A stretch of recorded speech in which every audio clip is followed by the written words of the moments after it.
Karl Marx spent his entire adult life writing the most comprehensive indictment of capitalism ever committed to paper, and he did it on money generated by a textile factory in Manchester. Not metaphorically. Not at a remove. The factory was Ehrman and Engels. The mills sat in Barmen, Prussia and Weesty, Salford the kind of operations Marx was theorizing, in precise technical detail, as the structural engines of worker exploitation. The man who funded him was Friedrich Engels, whose father co-owned those mills, and the money flowed from the factory floor, through Engels's accounts, directly into the household where Das Kapital was being written. Both men knew this. They discussed it in their letters, documented across the 50 volumes of the Marx-Engels collected works. They did not pretend the contradiction did not exist. They acknowledged it, named it, and continued anyway. That decision to continue anyway is not a footnote to Marx's ideas. It is the material foundation on which those ideas were built. Engels arrived at the Manchester office of Ehrman and Engels in 1842, sent by his father ostensibly to learn the business and moderate his radical politics. The plan failed at the second objective. His father, Friedrich Engels Sr., was co-owner of a cotton textile manufacturing firm with mills on both sides of the English Channel, and the son he sent to manage the English end was already reading socialist theory and keeping company with radicals. Manchester in the early 1840s was the epicenter of industrial capitalism in its rawest form. Children worked in the mills. Adults worked 14-hour days in conditions that destroyed their lungs before they reached 40. Engels did not observe this from a distance. He managed the operation that embodied it and walked the streets surrounding it, notebook in hand, during his hours away from the accounts. While working in Manchester between 1842 and 1844, he documented conditions in the English industrial cities surrounding him. That documentation became The Condition of the Working Class in England, written between 1844 and 1845, and published in German in 1845. He was simultaneously running the kind of operation he was writing about, which gave him access to numbers that most outside observers could only estimate. He understood it from the inside, the accounting, the labour costs, the gap between what workers produced and what they were paid, because he was the one counting it. He formally became a partner at Ehrman and Engels in 1864, after spending years in the complicated position of senior employee and part owner's son, with authority over operations but no formal stake. He sold his partnership share in 1869 for approximately £12,500. That sale brought him something close to elation.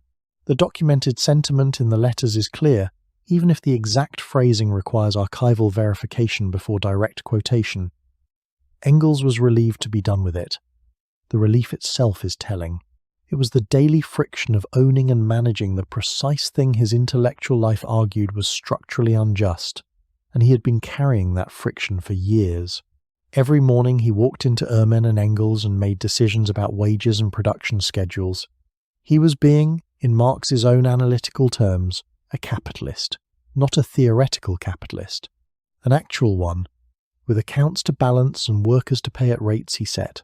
From the early 1850s through Marx's death in March 1883, roughly 3 decades, Engels paid Marx an annual stipend of approximately £350. That figure placed Marx at a comfortable middle-class income level. Not wealthy, not destitute. Stable enough to write, stable enough to maintain a household with a housekeeper, stable enough to spend his days in the British Museum reading room, working through the economic manuscripts that became Das Kapital. The stability was factory-generated. That is not a rhetorical point. It is an accounting fact. But before that stability was secured, the alternative was visible in documentary form. In 1852, a Prussian government agent filed a report on Marx's London apartment in the Dean Street area of Soho. The report survives in the archives and was quoted in full in Francis Ween's biography of Marx. It describes a flat with no furniture that had not been broken or pawned, children sleeping on the floor, and a table covered in manuscripts and ash. The family's silverware had been pawned, money was borrowed from friends, and not repaid on any reliable schedule. The handwriting Marx produced was so cramped and difficult that typesetters refused to work from it, which meant every manuscript had to be copied out by hand before it could be sent to a printer. Jenny Marx, his wife, did most of that copying. That image, the drafty Soho apartment, the manuscripts, the children on the floor, is not sentimental detail. It is the material condition of the theory's production in its first decade. Engels's factory profits prevented that condition from becoming permanent. Without them, there is no completed Das Kapital. The book's existence is inseparable from its funding source.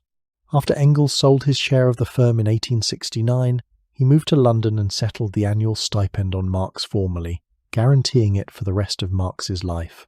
This meant the man whose life's work argued that factory ownership was the structural basis of exploitation was living on proceeds from precisely that ownership for the last 14 years of his writing life. Marx completed the manuscript work on Das Kapital under those conditions. He did not complete it entirely. When he died in 1883, he left behind handwritten manuscripts in a script so difficult to decipher that typesetters had refused it throughout his career. Jenny Marx had spent years copying those manuscripts by hand because no one else could read them well enough to set them in type. After Marx's death, it was Engels who spent his remaining 12 years working through those pages. He edited and published Volume 2 of Das Kapital in 1885. Volume 3 followed in 1894, 1 year before Engels' own death in August 1895.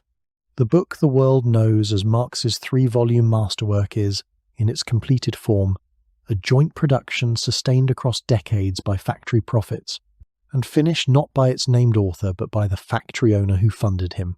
3 questions sit inside this arrangement that deserve to be named without being answered prematurely. The first: did Marx's material dependency on Engels affect his analysis of factory owners in ways Marx could not see clearly? Some scholars have noted that Marx's treatment of industrial capital, the factory owner class Engels embodied, was occasionally more ambivalent in tone than his treatment of finance or merchant capital. Whether that reflects intellectual honesty about the complexity of industrial production and unconscious deference to the man keeping his family fed, or something else entirely, cannot be determined from the record. The question is legitimate, and the record does not close it. The second: what does this arrangement say about the relationship between intellectual critique and material complicity? Marx is the most historically extreme version of a tension that every academic who critiques market economies while drawing a salary inhabits in some degree. The extreme version makes the tension visible in a way the ordinary version allows people to ignore. Every anti-capitalist writer with a publishing contract, every tenured professor analyzing exploitation from a funded research position, they are all living a smaller version of the same arrangement. Marx may be the clearest case in the history of ideas, which is why it remains uncomfortable more than a century and a half later. The third question is about Engels himself. He was a factory owner who spent his entire adult life funding a project that argued men in his position were structurally compelled to exploit their workers not through personal malice, but through the logic of the system they operated within. The standard explanation is genuine idealism. A more complicated reading suggests he also needed to believe his own complicity was historically temporary, that what he was doing at Ehrman and Engels was a transitional condition.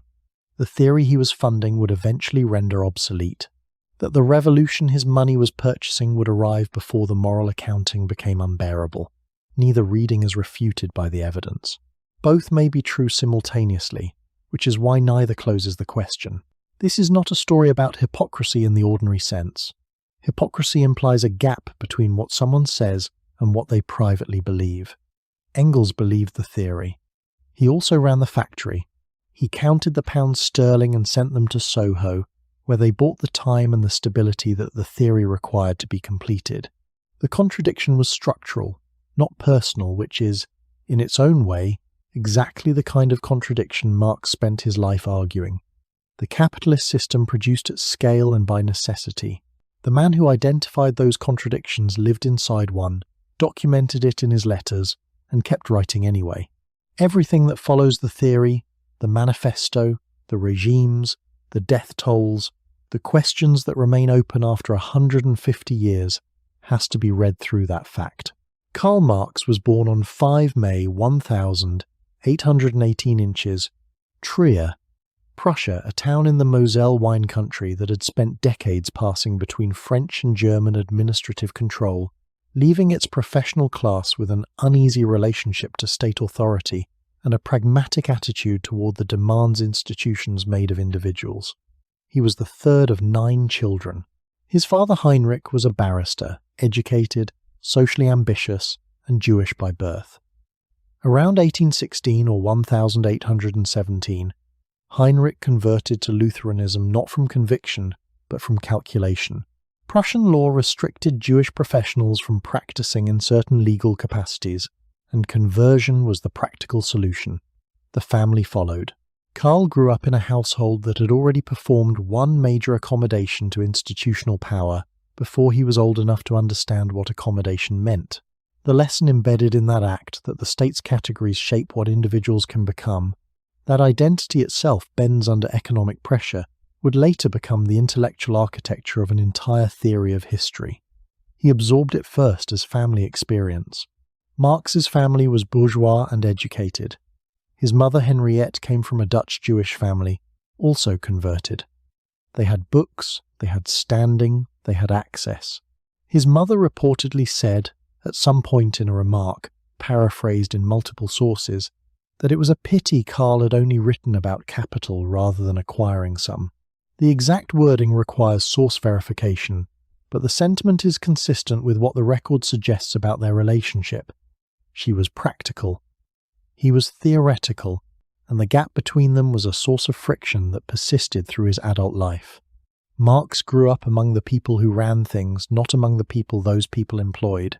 Every critique he later directed at the professional and owning classes came from someone who had been raised inside that world, who knew its assumptions from the inside, who had watched his own father reshape his identity to fit its requirements. That is a different kind of anger than the anger of someone who never got in. He enrolled at the University of Bonn in 1835 to study law, his father's chosen career path, selected because it was respectable and remunerative. After a year of more drinking and dueling than legal study, he transferred to the University of Berlin.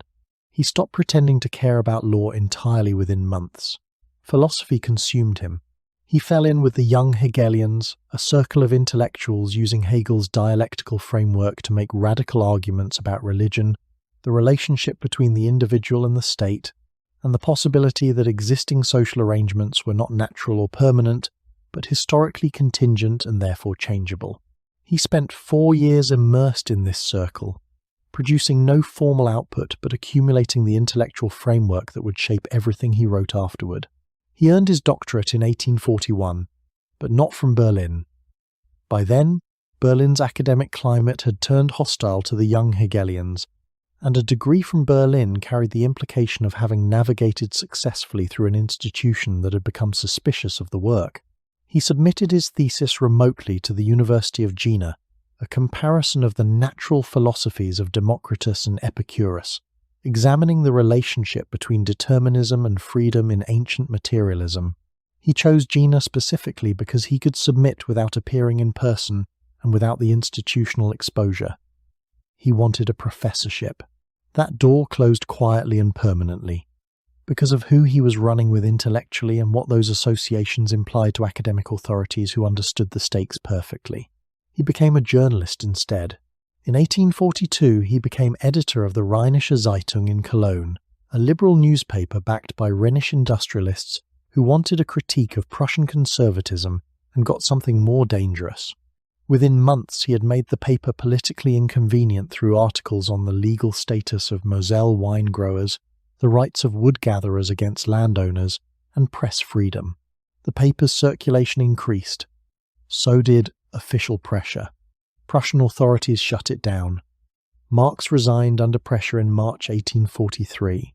Before the formal closure order, he was 24 years old and already unemployable in Germany in any official capacity. He had been secretly engaged since 1836 to Jenny von Westphalen, born in 1814, the daughter of a Prussian baron who was a neighbour and family friend in Trier. She was 4 years older than Marx. He was the son of a converted Jewish barrister from a family of middling professional standing. She was Prussian aristocracy. The engagement was kept private for 7 years because the class difference made it socially impossible to acknowledge openly. Her family's standing, her father's position, the social calculus of what an acknowledged engagement to Karl Marx would have meant for her prospects in the Trier social world. These were the material constraints that shaped the relationship before it became a marriage. They married in June 1843, after a 7-year private engagement. The secrecy itself is a data point. The man who would spend his career arguing that class is the organizing structure of human society spent the first 7 years of his adult life hiding his most intimate commitment because of class. They moved to Paris in October 1843, where Marx was to co-edit a journal called the Deutsch-Französische Jahrbücher German-French Annals, an attempt to bridge radical German philosophy with French socialist politics. One double issue was published in February 1844. It contained work by Marx and by a young contributor named Friedrich Engels, who had sent articles from Manchester. They had met briefly in 1842, with no particular spark of connection. When they met again in Paris in August 1844, a 10-day conversation produced what would become one of the most consequential intellectual partnerships in modern history. Their first major collaborative work, The Holy Family, was published in 1845. By then, Marx had already been expelled from France at the Prussian government's request. In January 1845, before the revolutions, before the Communist Manifesto, before he was famous for anything beyond making the authorities of several countries want him elsewhere, Brussels followed the Paris expulsion. Then, after the revolutionary wave of 1,848 swept through France, the German states, the Austrian Empire, Hungary, and the Italian peninsula, and was suppressed, messily and incompletely.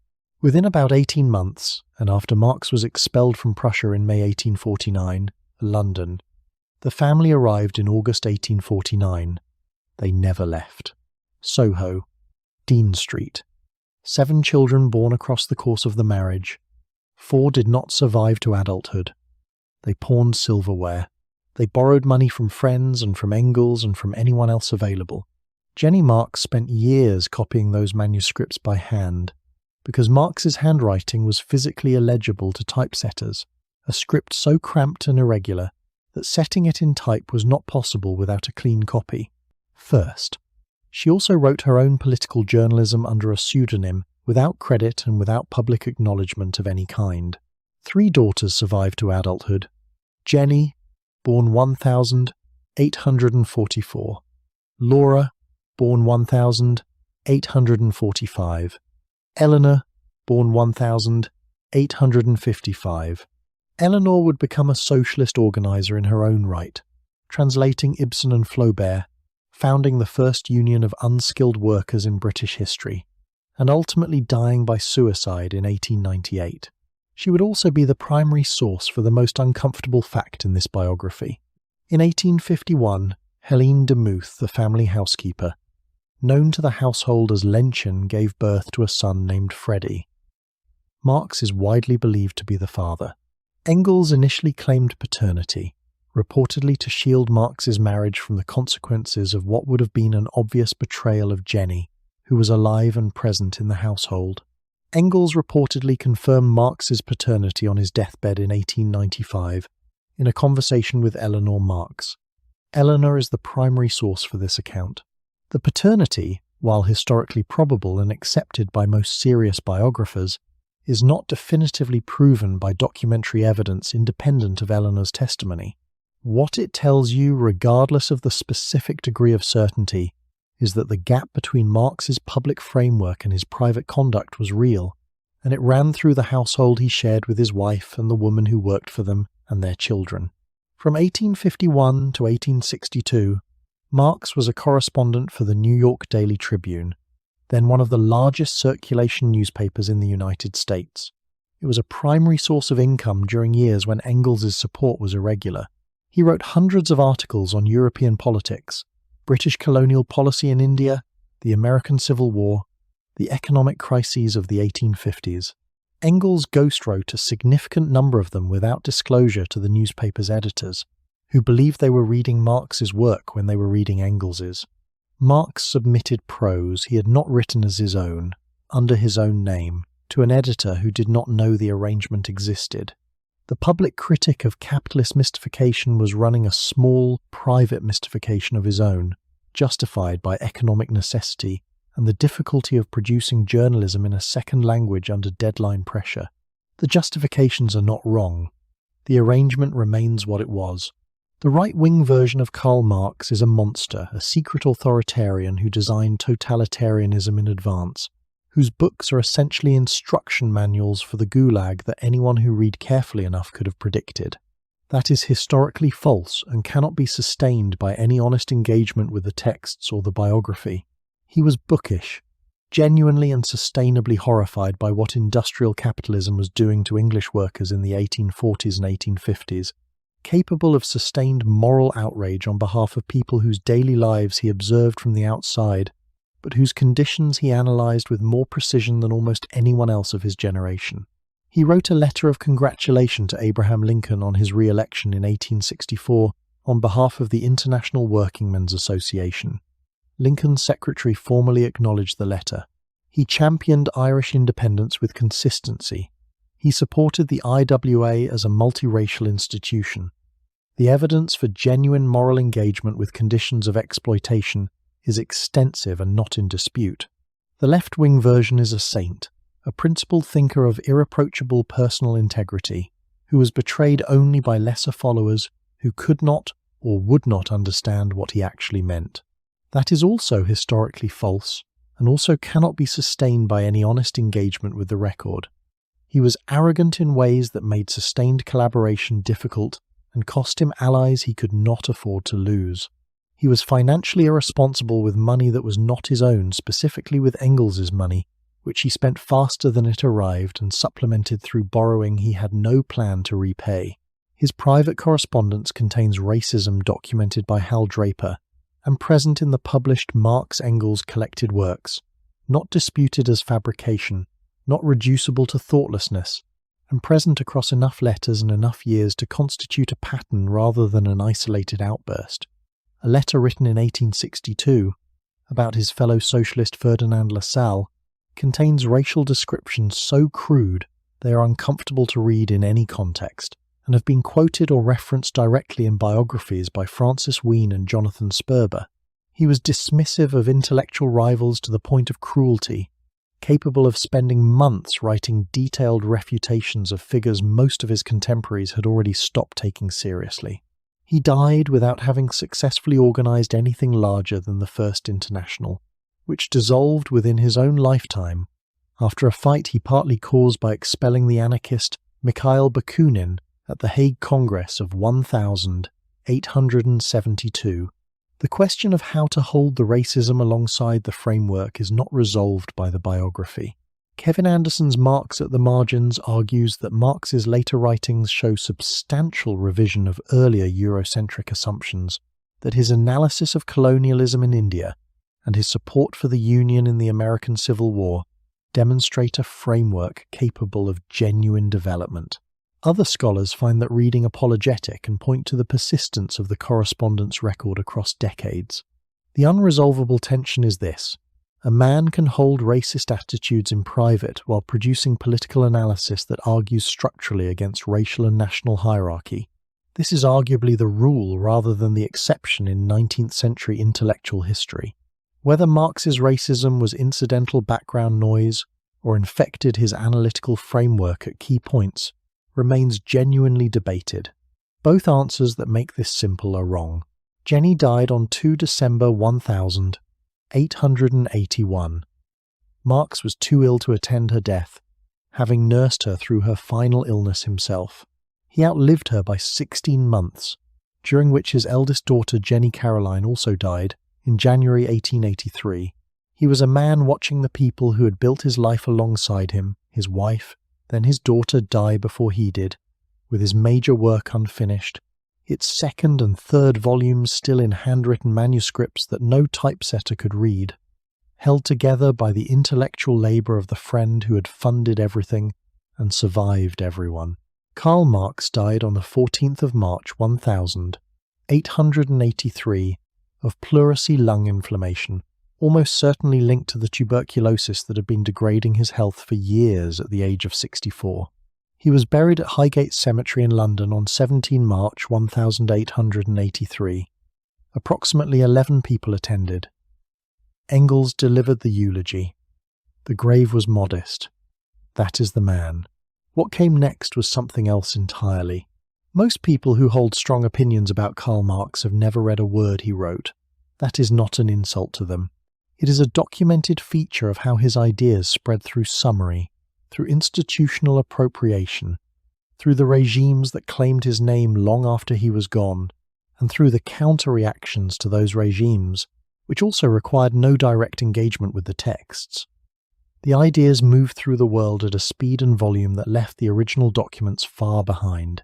So before the regimes, before the revolutions, before the death tolls, there is a prior question that cannot be avoided. What did the texts actually say, and what did they not say, and how wide is the gap between the two? Start with the one everyone cites. The Communist Manifesto runs to approximately 9,000 to 12,000 words, depending on the translation.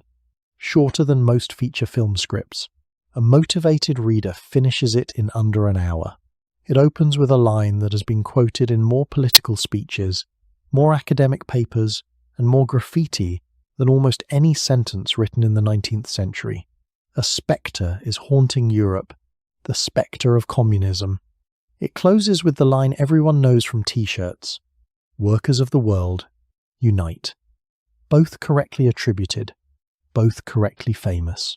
What most people do not know is that Marx nearly missed the deadline to write it.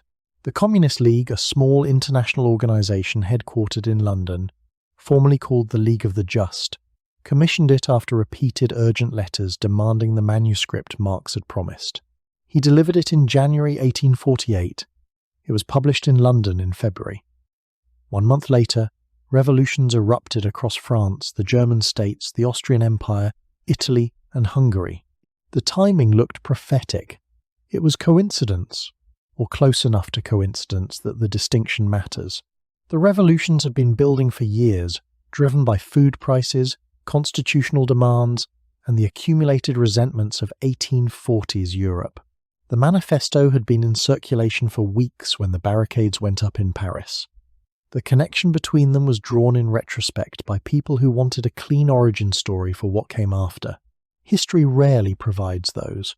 The document that launched this legend contains no blueprints for secret police, no one-party states, no forced collectivization of agriculture, no internal passport systems, no show trials, no concept of a vanguard party that rules in the workers' name while preventing workers from organizing independently. That is not a defense of Marx or an argument that what followed was wholly disconnected from what he wrote. It is a factual description of the text, and the distinction between what is there and what is not there matters enormously for every subsequent argument about attribution and responsibility. What the manifesto actually argues is a theory of history driven by class struggle, an account of capitalism's own revolutionary power, its tendency to dissolve every fixed social relation, every tradition, every hierarchy it encounters in its expansion, and a call for workers to organize politically and take state power. The specifics of what would come after capitalism are largely absent. Marx describes the direction of travel. He does not construct the destination. That silence, as later events demonstrated with devastating consistency, was not a minor omission in a long document. It was the void into which the 20th century stepped. The economic and philosophic manuscripts, written in Paris in 1844, were never published in Marx's lifetime. They first appeared in full in 1932, 49 years after his death, when the Soviet Union had already been running for 15 years and had already killed people in numbers that were not yet fully counted. The Paris manuscript's central argument is the theory of alienated labour. Industrial work under capitalism separates the worker from the product being made, from the process of making it, from other workers who are competitors rather than collaborators, and ultimately from the worker's own human potential for creative and meaningful activity. The factory hand who spends 12 hours threading bobbins in a Lancashire mill does not experience the finished cloth as something she created. She experiences it as something foreign, something belonging to someone else, something that stands over and against her rather than expressing her capacity. That insight, stripped of its revolutionary political context and repackaged in the language of organizational behavior, that now appears in management textbooks used to train the managers of the same kinds of operations Marx was analyzing. Business schools teach it as a framework for understanding employee disengagement and reducing turnover. None of that required anyone to become a Marxist. The diagnostic survived the prescription's collapse. The German ideology, written with Engels between 1845 and 1846, was also not published in their lifetimes. First publication, 1932. Again, a document that was supposed to be one of the foundational texts of the historical materialist tradition spent almost 9 decades in manuscript form, unknown to the revolutionaries who claimed to be implementing the tradition. It contains the first systematic statement of historical materialism, the claim that historical change is driven primarily by material and economic conditions, rather than the circulation of ideas alone, that what people think and believe is substantially shaped by the conditions under which they produce and reproduce their material lives. This is now a baseline methodological assumption in professional historiography across every ideological orientation. When a historian asks whose economic interests a given law or institution served, and how those interests embedded themselves in the institution's design, they are making a Marxian analytical move, regardless of whether they know it or would acknowledge it. Das Kapital, Volume 1, was published in Hamburg in 1867, approximately 800 to 900 pages in standard editions. Dense, technical, and written for readers comfortable with the economic debates of the 1860s.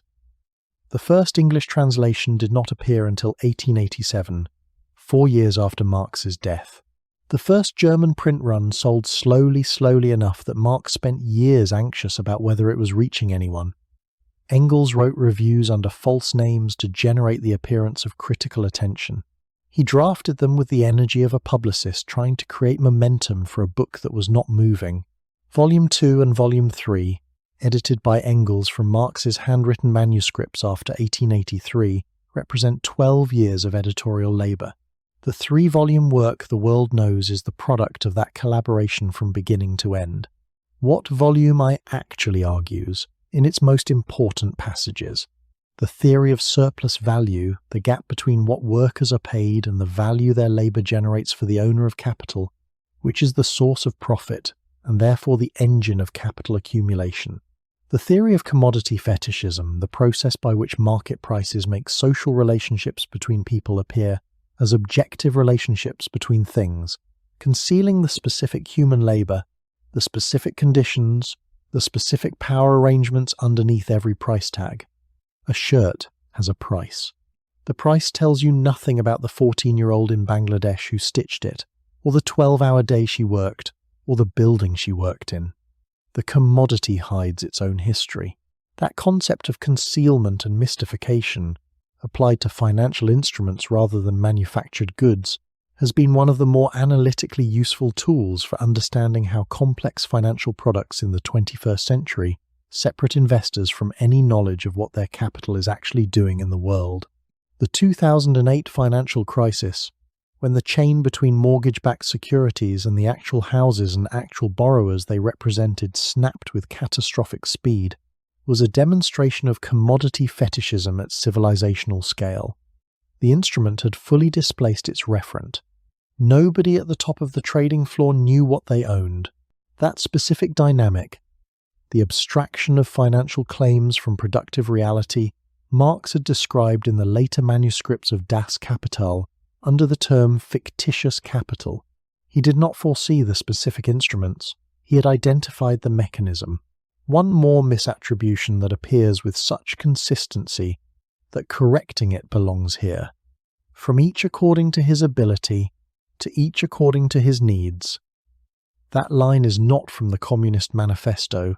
It is from the critique of the Gotha program, written in 1875 and published only in 1891, 8 years after Marx's death. The manifesto was published in 1848. 27 years separate the two documents. The critique is Marx's most sustained attempt to describe, in concrete terms, what a post-capitalist society might actually look like during and after the transition away from capitalism. It was written as a private critique of a proposed unification document for the German socialist movement, not as a public political manifesto. It appeared in print when he was already gone and could not defend what he meant or respond to how it was used. The misattribution collapses 27 years of intellectual development into a single famous text and a single famous line, erasing the complexity and leaving only the slogan, which is, precisely, the process Marx described as commodity fetishism, applied to ideas instead of goods. Marx named the countries where revolution would happen. He did not gesture vaguely at the advanced world.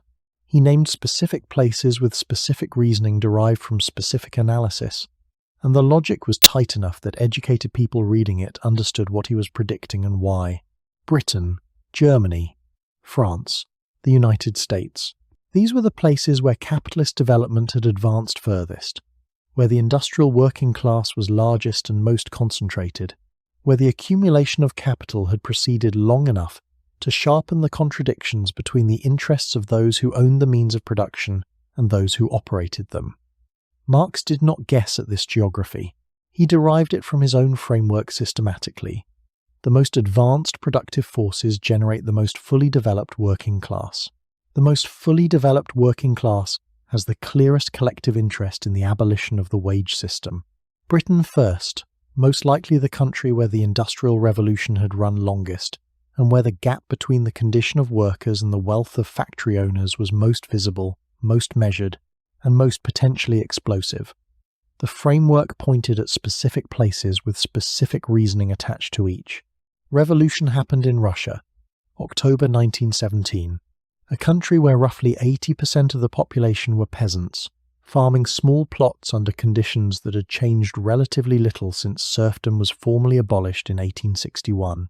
A country so insufficiently industrialized by the standards Marx specified that Marxist economists of the period, including prominent Russian Marxists themselves, who were actively debating in the years before 1917 whether the social and economic preconditions for socialist transition had been met. They had not been, by Marx's own criteria, spelled out in the texts these same economists were reading. Vladimir Lenin knew this, and said so in various forms at various points before 1917. His solution was a theoretical innovation that has no direct basis in any text Marx wrote: the weakest link theory.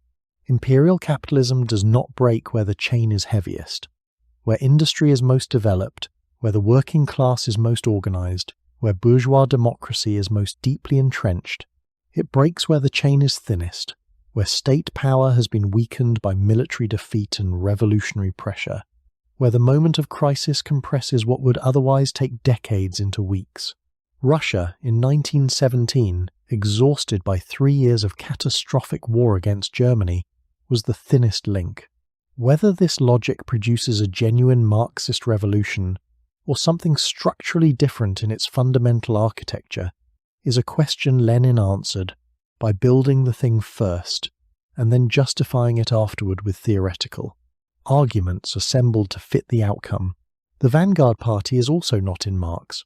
The idea that a disciplined organization of professional revolutionary intellectuals must lead the working class because workers left to their own devices achieve only trade union consciousness, demands for better wages and improved conditions within the existing system rather than the abolition of the system itself, is Lenin's specific contribution, developed most fully in What is to be Done, published in 1902.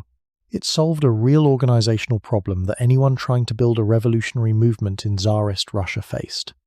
How do you sustain a clandestine organization under conditions of police repression? The answer was professionalization, hierarchy, and central direction. But the solution to the organizational problem also contained an intellectual architecture that made something else possible and perhaps inevitable.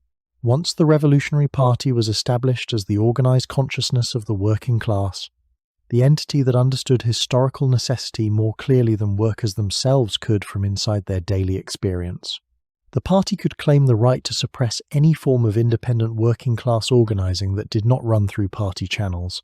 Workers who went on strike for wages rather than revolution were not the leading edge of class consciousness. They were a failure of consciousness, requiring correction. Then, China. 1949. A country even further from the industrial development Marx specified as historically necessary. An agrarian society of hundreds of millions of people, most of them subsistence farmers, where Mao Zedong's revolutionary base was built explicitly on the peasantry, the class Marx had described as incapable of independent historical initiative, the class that could not produce revolutionary subjects because it lacked the collective organization and structural position that industrial labor provided.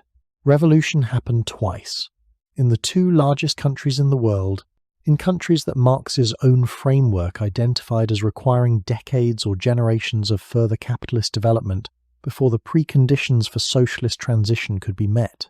The advanced industrial nations, Britain, Germany, France, the United States, produced welfare legislation, labor unions, social democratic parties, and eventually managed capitalism, not revolution. Capitalism adapted. The middle class did not dissolve into a polarized confrontation between the owners of capital and a propertyless proletariat with nothing to lose. It expanded. Consumer credit, suburban home ownership, employer-provided pensions, publicly traded retirement funds. By the mid-20th century, significant portions of the industrial working class in the United States and Western Europe had acquired material stakes in the performance of the same financial system Marx had predicted they would ultimately come to reject as their enemy. A steelworker in Pittsburgh in 1955 with a union contract, a VA mortgage, a pension fund, and children in public schools financed by property taxes was not structurally positioned for revolutionary rupture. Marx did not anticipate this mechanism because it did not yet exist when he was writing. Consumer credit at scale was not a feature of industrial capitalism in 1867. By the 1950s, it was one of its central social technologies, and the transformation it produced in the material experience of the industrial working class was profound enough to alter the political landscape entirely. Then, 1929. Unemployment in the United States reached 25% within 3 years of the stock market collapse. Over 9,000 American banks failed between 1,930 and 1,933. Industrial output fell by nearly half. The global trading system contracted. Commodity prices collapsed. Agricultural regions across multiple continents faced conditions that combined financial ruin with drought and displacement in ways that produced mass suffering on a scale that had not been seen in the industrial era. By almost any reading of Marx's framework, this was the kind of systemic rupture he had described in the cyclical crisis sections of Das Kapital, the moment when the internal contradictions of the accumulation process produced a breakdown severe enough to make the system's continuation genuinely questionable, and it did not produce socialist revolution in a single advanced capitalist nation. It produced Franklin Roosevelt's New Deal. It produced John Maynard Keynes's theoretical framework for how capitalist governments could stabilize the business cycle through active fiscal intervention, deficit spending, public employment, demand management in ways that preserve the fundamental structure of capitalism while addressing the immediate causes of the breakdown. These were capitalist states doing something Marx explicitly argued they were constitutionally incapable of doing, intervening against the short-term logic of capital accumulation in order to preserve the long-term viability of the system. The bourgeois state, in Marx's framework, acts in the interests of capital. It enforces property rights. It suppresses labor organizing when necessary. It does not restructure the relationship between public authority and private investment against capital's immediate preferences, except it did. The Tennessee Valley Authority, the Securities and Exchange Commission, Social Security, the minimum wage, the National Labour Relations Act.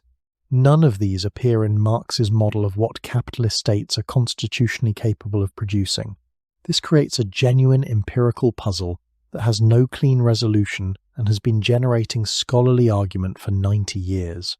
If the Great Depression did not produce revolution despite fulfilling the conditions Marx's framework predicted would generate it, either the framework was wrong about those conditions or something intervened that the framework did not predict.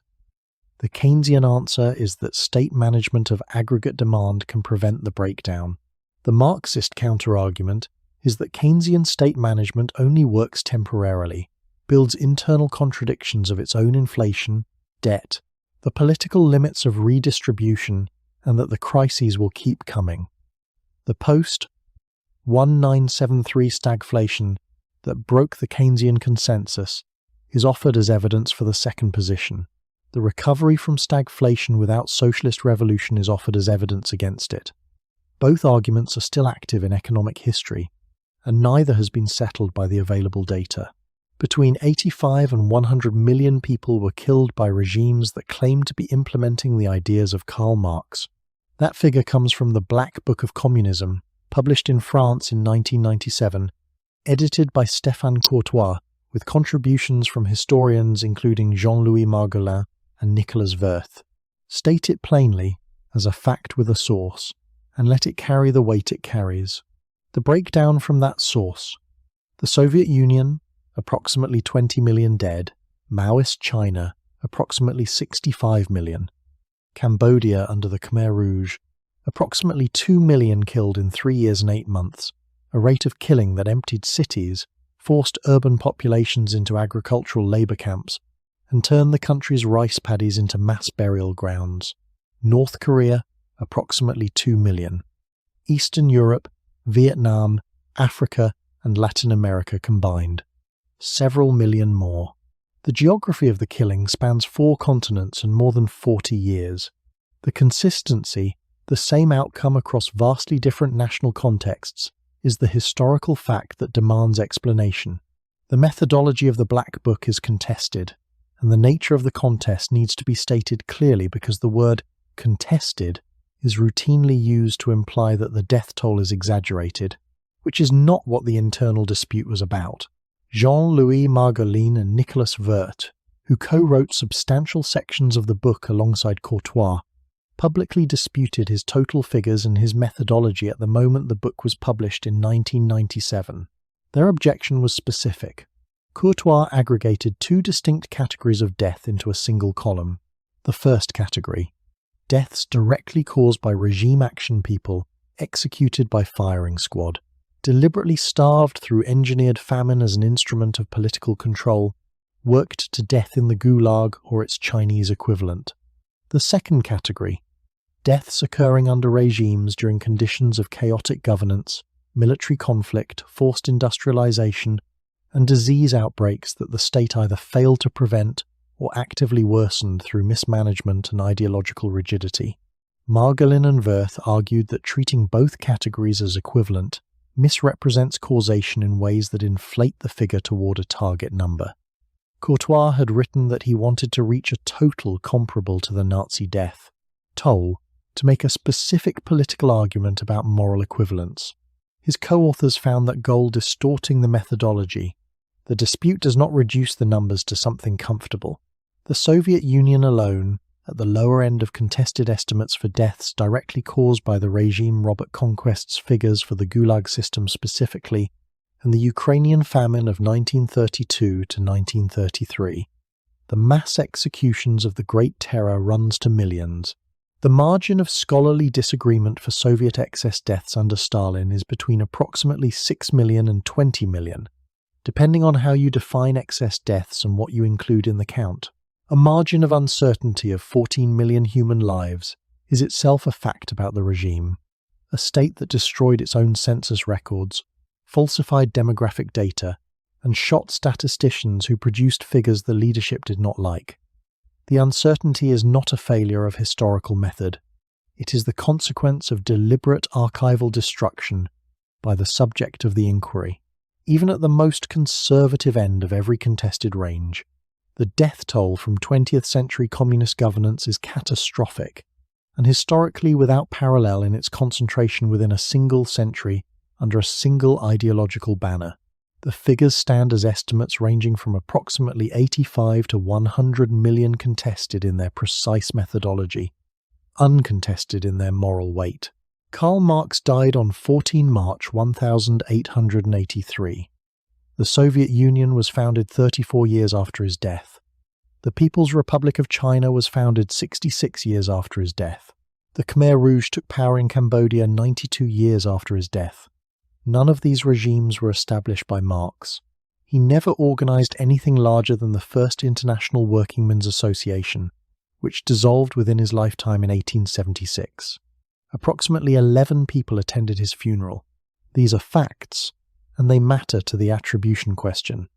They do not close it, because the next fact sits alongside them with equal force. Every country that attempted comprehensive implementation of what it called Marxism either collapsed, became a dictatorship, or quietly abandoned the experiment. The Soviet Union dissolved in December 1991. China introduced market reforms, beginning in 1978, under Deng Xiaoping, and has since constructed the second largest capitalist economy on Earth, while maintaining a one-party state. Vietnam implemented the Doi Mer market reforms from 1986. Cuba has pursued ongoing economic reforms since the 1990s.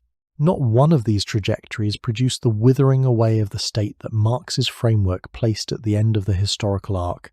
Every state that claimed his name built the most powerful state bureaucracy its national context could sustain, and continued building it for decades. Both facts sit here at the same time. Marx did not found these regimes. The regimes invoked his name with specific intent, citing specific texts, building institutions they claimed derived from his analysis. The distance between his death in 1883 and the Khmer Rouge's seizure of Phnom Penh in April 1975 is real. So is the chain of citation that runs from Marx through Lenin, through every subsequent revolutionary movement that read Lenin reading Marx, and concluded this was the authorized path. That chain did not appear from nowhere. It was built from something, and what it was built from matters. The continuity argument associated in its most rigorous form with Richard Pipes across his career as a historian of Russia, and with Stéphane Courtois in the introduction to the Black Book, runs as follows. The violence of 20th century communist regimes was not accidental deviation from a peaceful and humanistic blueprint. It was the logical extension of specific things Marx actually wrote. Marx wrote that revolutionary violence was historically necessary, that the existing arrangements of property and power would not dissolve through persuasion, that the possessing class would not relinquish its position voluntarily. That transition required coercion applied at sufficient scale to break the resistance of those who benefited from the old order. He dismissed liberal rights, constitutional protections, and parliamentary procedure as instruments of bourgeois class rule, useful tools for maintaining the dominance of the possessing class, dressed in the language of universal freedom. In some texts he explicitly endorsed terror as a transitional instrument, not as a regrettable necessity but as a historically required mechanism. Lenin read this material with complete seriousness, annotated it extensively, and built a party structure and a state apparatus from it. Mao read Lenin reading Marx. Pol Pot studied in Paris in the 1950s, absorbed French Communist Party interpretations of the same tradition, and returned to Cambodia to act on conclusions he had drawn from that reading. The chain of citation is real and unbroken across 6 decades and 4 continents. The betrayal argument associated with Eric Hobsbawm, David Harvey, Terry Eagleton, and a substantial tradition of Western Marxist scholarship replies as follows. Leninist and Stalinist systems inverted Marx's actual framework so thoroughly and systematically that attributing them to Marx is intellectually comparable to attributing the Spanish Inquisition to the Sermon on the Mount. Marx wrote that the state would wither away. This was not incidental language or a vague aspiration. It was the telos of the entire historical arc he described.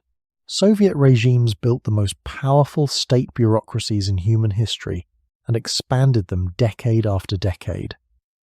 The secret police, the internal passport system, the collective punishment of entire ethnic groups, the prohibition on independent workers' organizing, none of these appear in Marx's texts, even as temporary transitional measures. Soviet leaders filled the enormous void Marx left in his writing about what governance during and after transition would look like with their own requirements, their own organizational imperatives, their own appetite for control, and called it Marxism, because doing so was indispensable to the legitimacy of the project. The name was ideologically necessary. The content was their own. Both arguments have genuine force.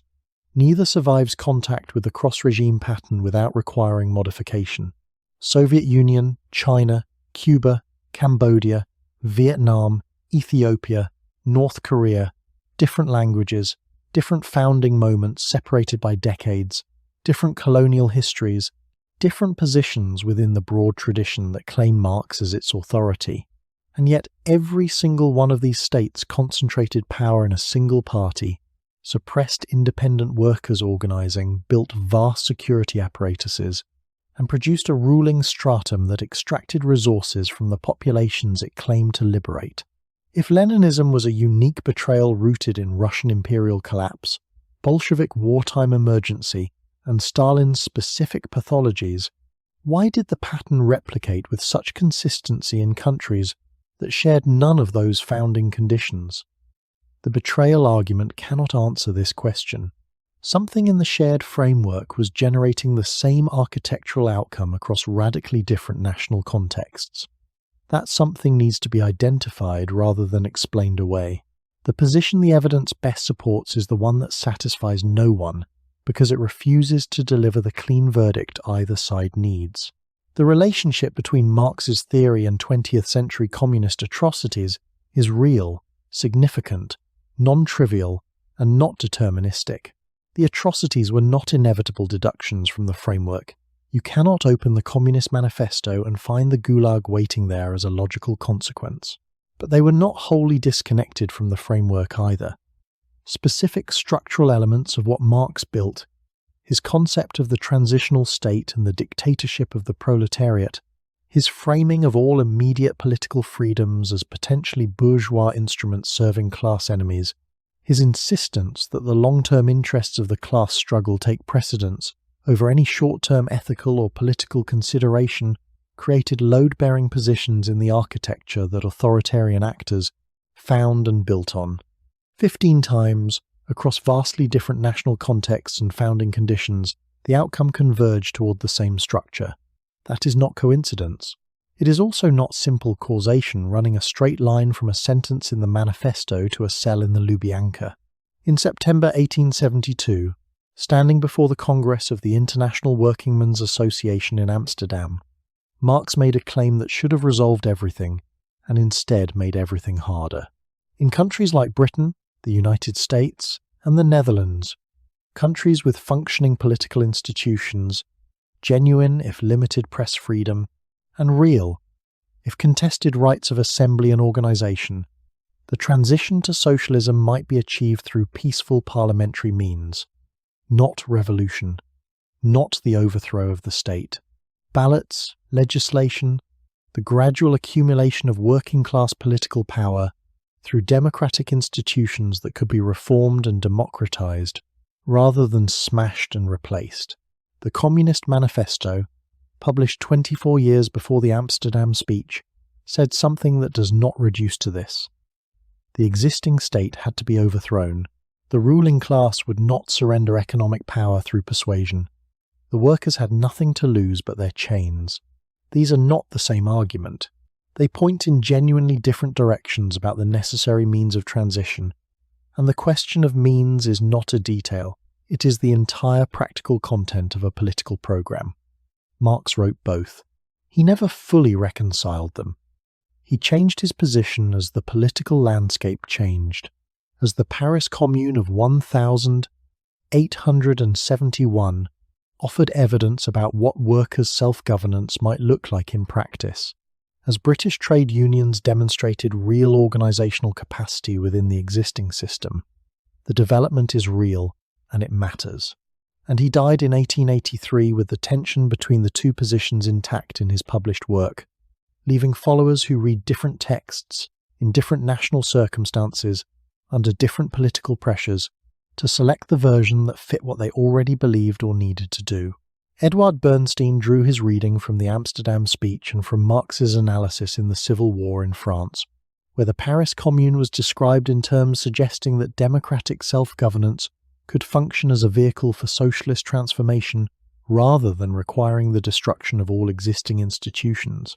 Bernstein, writing in 1,899 inches, The Preconditions of Socialism, argued explicitly that capitalism was not converging toward the imminent collapse.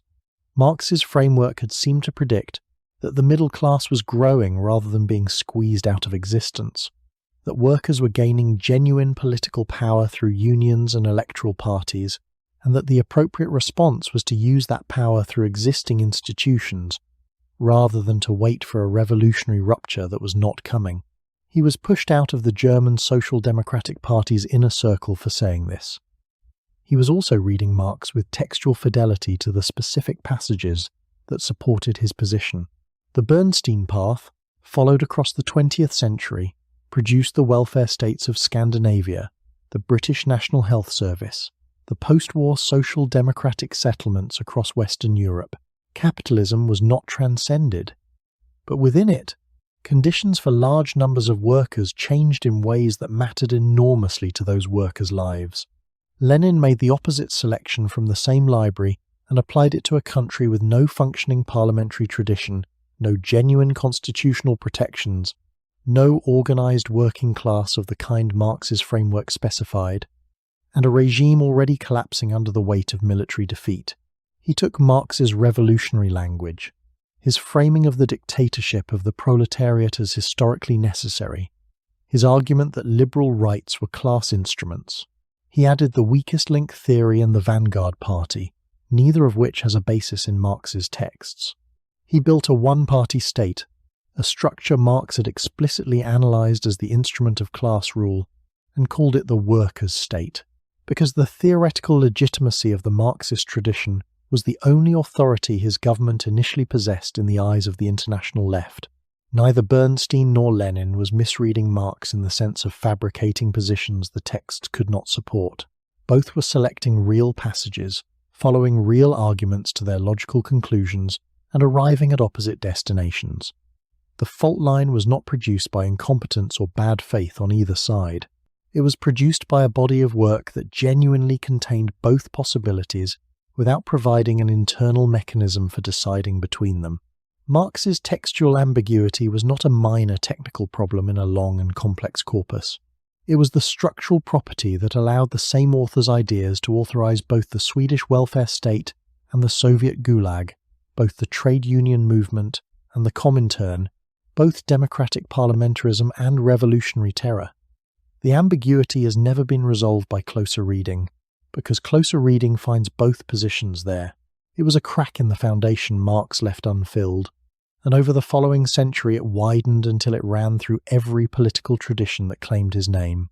Consider the following set of facts together, without looking away from any of them. The Soviet Union covered 11 time zones, and at its peak governed approximately 300 million people. China held a quarter of the world's population. Cuba was a Caribbean island with a sugar economy and a population under 10 million. Cambodia under the Khmer Rouge was a country of fewer than 8 million people, 3/4 of them rice farmers. Vietnam unified under communist governance after 30 years of colonial and civil war that killed millions before the revolutionary government consolidated power. Ethiopia's Derg regime emerged from a military coup against a feudal emperor in 1974. In a country with essentially no industrial working class of the kind Marx's framework specified as the historical subject of revolution, North Korea was constructed from the ruins of Japanese colonial occupation, and a war that killed 2 to 3 million people and technically never ended.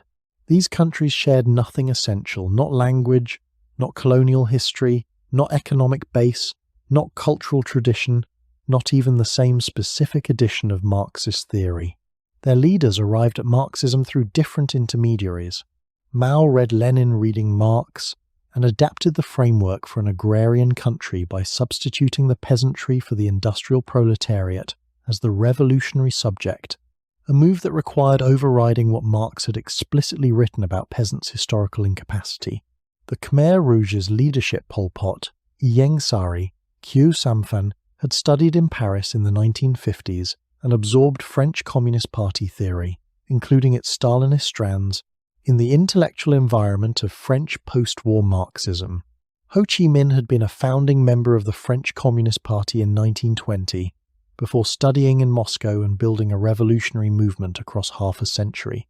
Fidel Castro had studied law in Havana, absorbed a tradition of Cuban nationalist radicalism with Marxist strands, and came to Soviet-style communism partly through the practical requirements of securing Soviet support for a revolution the United States was actively trying to destroy. They arrived at the same destination: one-party governance. Concentrated power claimed to represent workers, while workers themselves were legally prohibited from forming independent organizations that might challenge party authority. Dissent classified not as political disagreement requiring engagement, but as objective betrayal of the revolution requiring suppression. Security apparatuses that grew larger with each passing decade rather than withering as Marx's framework predicted the state itself would eventually do. The promise of the withering away permanently deferred to the future, always coming after the next crisis was resolved, the next class enemy defeated, the next stage of development completed. The mechanism that generated this outcome across 15 different countries needs to be identified specifically rather than gestured at. Three structural elements of Marx's framework created load-bearing positions that authoritarian actors consistently exploited. First, the dictatorship of the proletariat. Marx was clear about what he meant by this phrase, and what he meant was a transitional period between the overthrow of capitalist governance and the achievement of a classless society, during which the organized working class would exercise political power and use it to suppress counter-revolutionary resistance from those who had lost their class position. The concept has a specific historical referent, the Paris Commune of 1871, which Marx analysed in the Civil War in France as an example of what proletarian self-governance might look like. But the concept contains an unresolved definition problem that Marx never addressed. Who speaks for the working class during the transitional period? Who determines what the working class's historical interests are at any specific moment? Every regime that implemented the dictatorship of the proletariat answered this question identically. The party speaks for the working class. And once the party was established as the authorized voice of class interests, every form of independent working class activity that ran outside party channels was definitionally counter-revolutionary. Workers in Soviet factories who organized for independent union representation were not exercising class consciousness. They were objectively serving the interests of the class enemies the proletarian dictatorship was designed to suppress. The definitional move made the party synonymous with the proletariat, and every actual worker who disagreed with the party an enemy of the proletariat. Second, the subordination of immediate political demands to long-term historical class interest. Marx's framework provides a principled basis for this.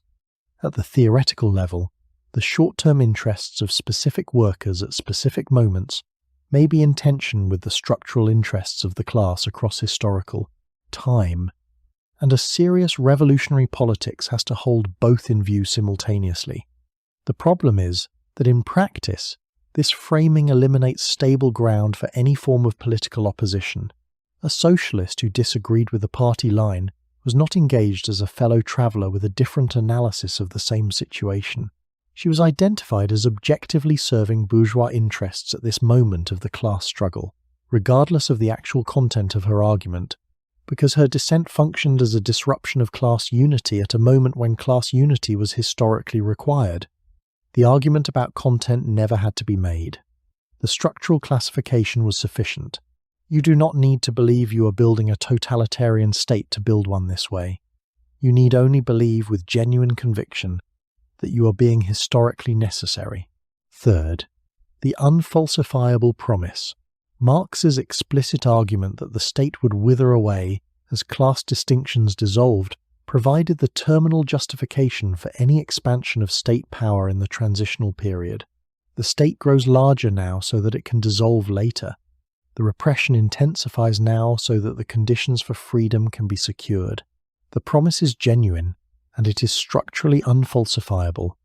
It always operates in the future, after conditions not yet achieved, and any evidence that the state is not withering can be explained by the fact that the conditions for withering have not yet been met.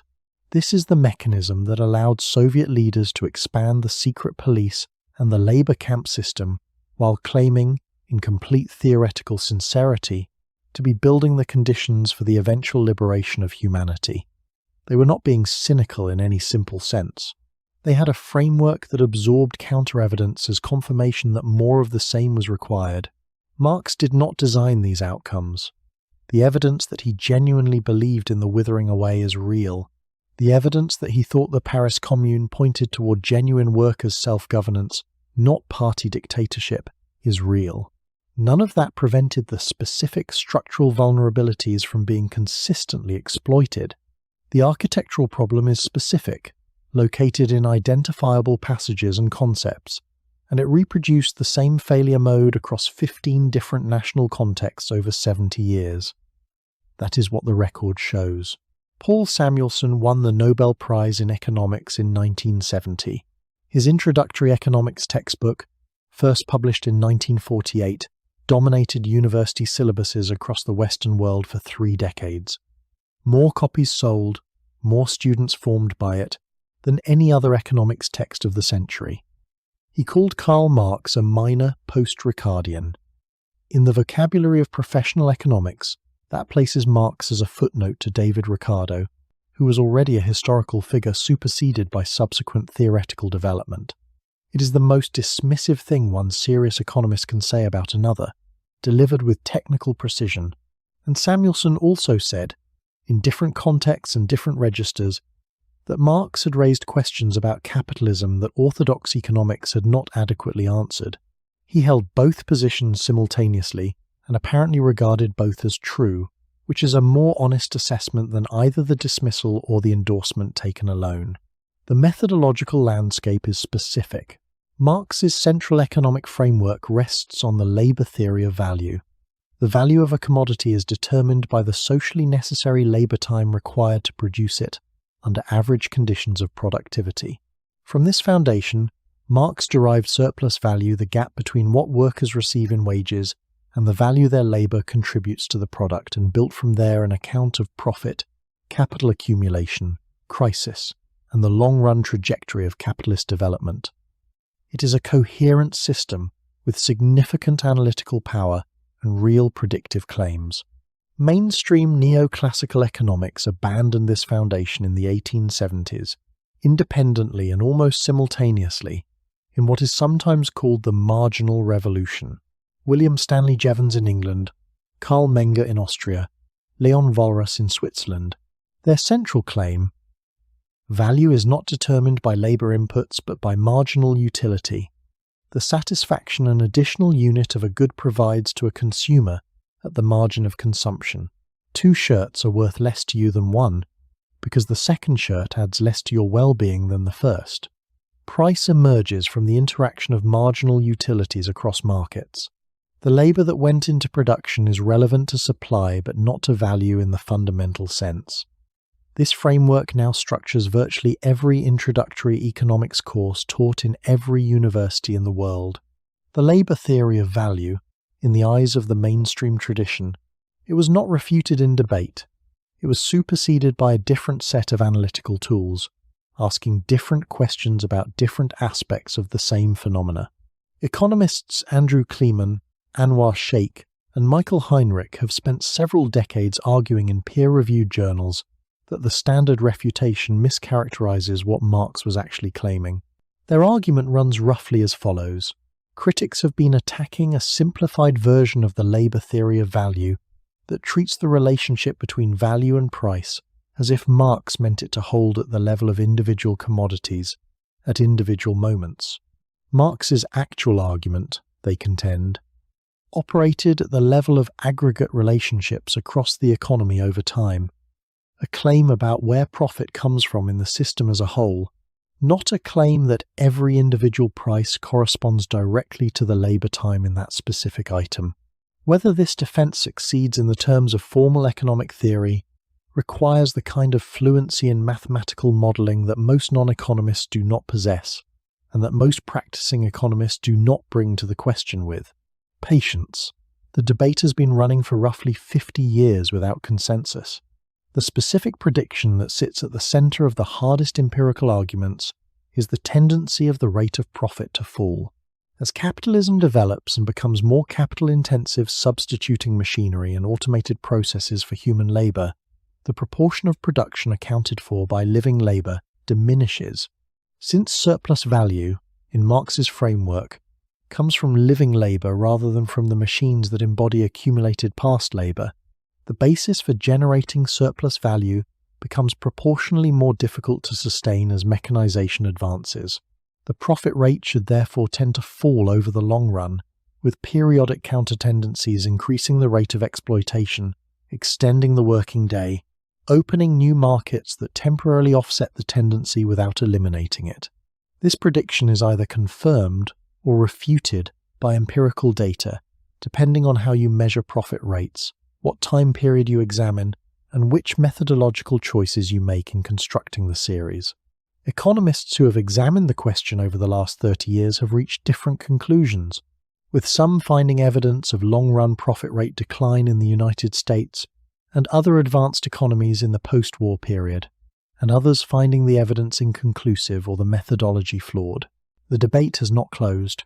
Thomas Piketty arrived in 2013 with 2 centuries of tax records and inheritance data from France, Britain, Sweden, the United States and other countries assembled into capital in the 21st century.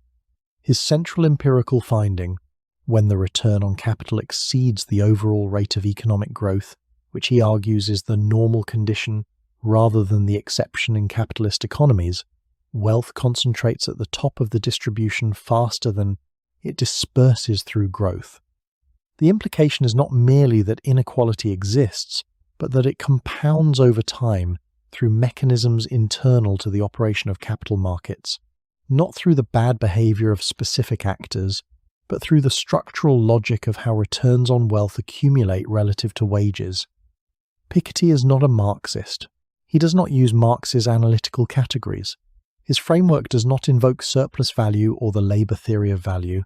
His policy prescriptions are deliberately centrist and explicitly anti-revolutionary, and the empirical phenomenon his data documents, that capital accumulation tends toward concentration as a structural feature rather than a temporary distortion, is precisely the tendency Marx put on the analytical agenda in 1867, and that mainstream economics spent the following century either dismissing or ignoring. Piketty's work does not vindicate Marx. It confirms that the questions Marx was asking about the long-run distribution of returns between capital and labour are empirically real questions, with empirical answers that 2 centuries of data are now available to address. The honest accounting runs as follows. Marx's labour theory of value in its strict form is not accepted in mainstream economics, and has not been for 150 years. His prediction of the long-run tendency of the rate of profit to fall is empirically contested and unresolved. His account of how financial capital detaches from productive activity and generates cyclical crises is now used as a descriptive framework by economists, with no Marxist political commitments, because the phenomenon keeps appearing in the data.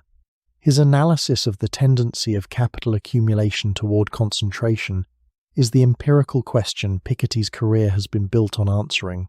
The framework was rejected at its methodological foundations in the 1870s. The phenomena it identified kept showing up in the data for the next 150 years.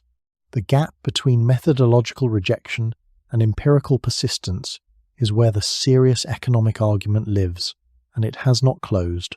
The 8-hour workday, the weekend, child labour laws, workplace safety inspections, unemployment insurance, old age pensions, public education that did not require a family fortune to access. These are the features of modern life that people across the political spectrum treat as self-evident achievements of civilization. They were not given. Capital did not offer them voluntarily. They were extracted from systems whose internal logic consistently opposed them.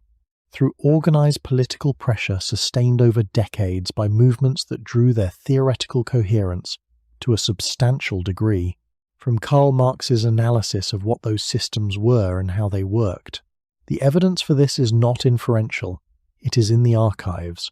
Otto von Bismarck stood before the Reichstag in 1881 and explained, in terms that required no interpretive charity to understand, why Germany should introduce statutory health insurance.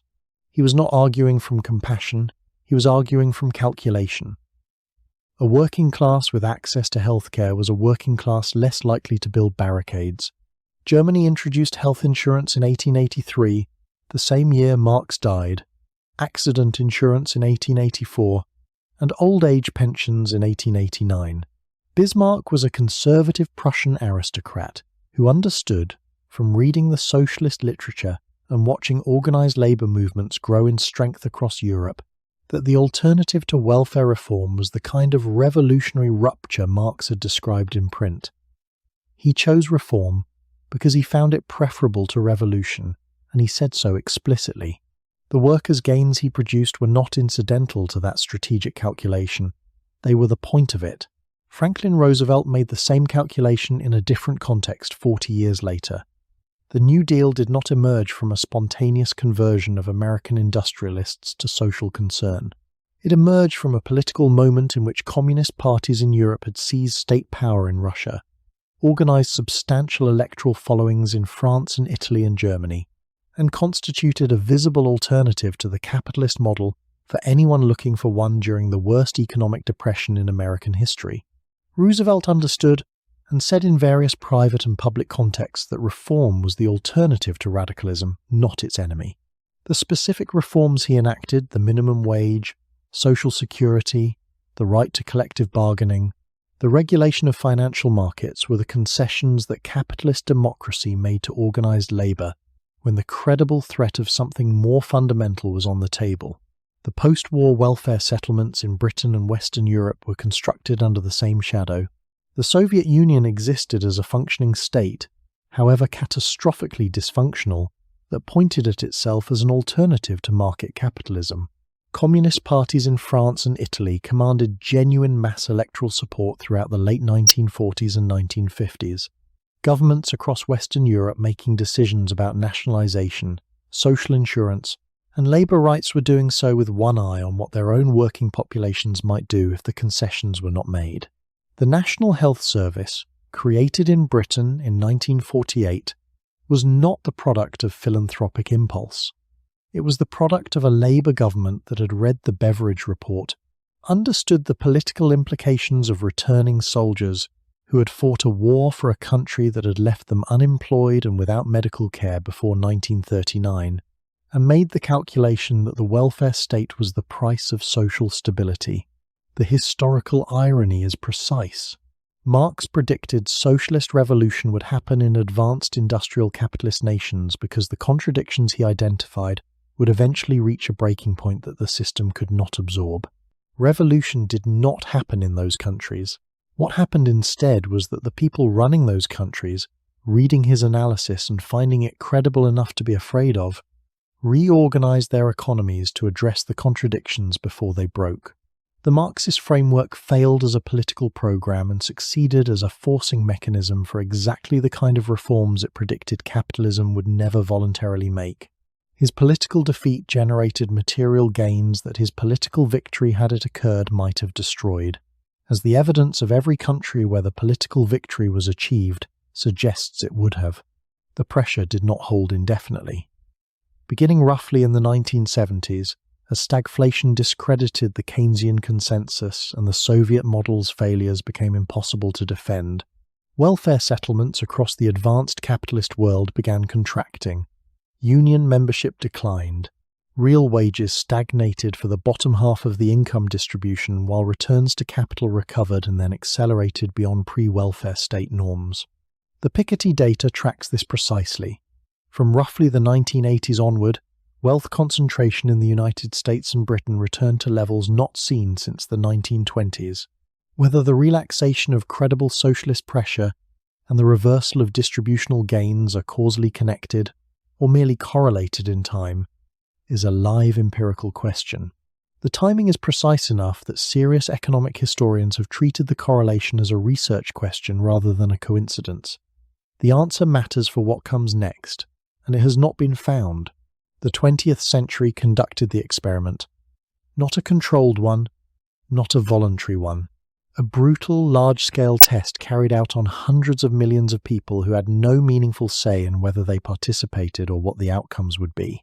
The question being tested: what happens when a government abolishes private property, centralizes economic direction, and organizes an entire society around the elimination of the capitalist class? The results are documented.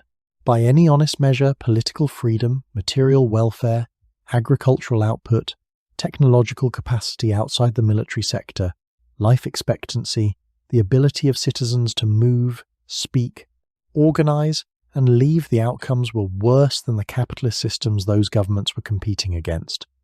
The capitalist alternatives were not clean. They carried their own histories of exploitation, colonial violence, and engineered inequality. They still came out ahead on every measurable dimension that mattered to the people living under both systems, and the people living under the communist systems demonstrated their own assessment of the comparison by leaving whenever they could. The Soviet Union dissolved in December 1991. The speed of its final collapse, the Berlin Wall, fell in November 1989. The Soviet state ceased to exist 2 years later, should not obscure the scale of the failure it represented. 74 years, an experiment conducted across the largest land territory on Earth, with enormous natural resources, a highly educated scientific establishment, and genuine initial revolutionary energy. By 1991, Soviet citizens were standing in lines for bread. The gap between the promise of the framework and its material delivery across 3 generations was not a marginal failure of implementation. It was systematic, structural, and finally undeniable even to the people running it. Every country that attempted comprehensive implementation of what it called Marxism either collapsed, became a dictatorship, or quietly abandoned the experiment. No exceptions. This is not an argument against Marx's ideas as intellectual objects. It is a statement about the historical record as it actually stands, and the burden of proof it places on anyone who claims the record can be dismissed as irrelevant to the theoretical question. It cannot be dismissed.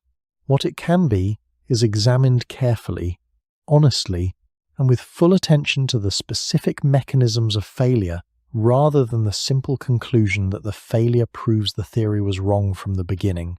17 March, 1883, Highgate Cemetery, North London. A cold Tuesday. The grave is freshly dug. Engels stands at the edge of it and speaks to 11 people. 11. Not a movement. Not a crowd gathering around the grave of the century's most dangerous thinker. A handful of friends and family standing in a North London cemetery around the body of a man who had spent 40 years arguing that the entire economic structure of the modern world was built on contradictions that would eventually destroy. Das Kapital Volume I, published 16 years before this moment, had sold slowly enough that Marx died without seeing its arguments widely engaged by the economists he was trying to challenge. The English translation would appear in 1887, 4 years too late. The book that would eventually be translated into every major language and kept in print continuously for over a century was, at the moment of its author's burial, still largely unread in the language most relevant to its central argument. Engels stood at the grave and read a speech that has been quoted in whole or in part ever since. He said, "Marx was the best hated and most calumniated man of his time. Governments, both absolutist and republican, deported him from their territories.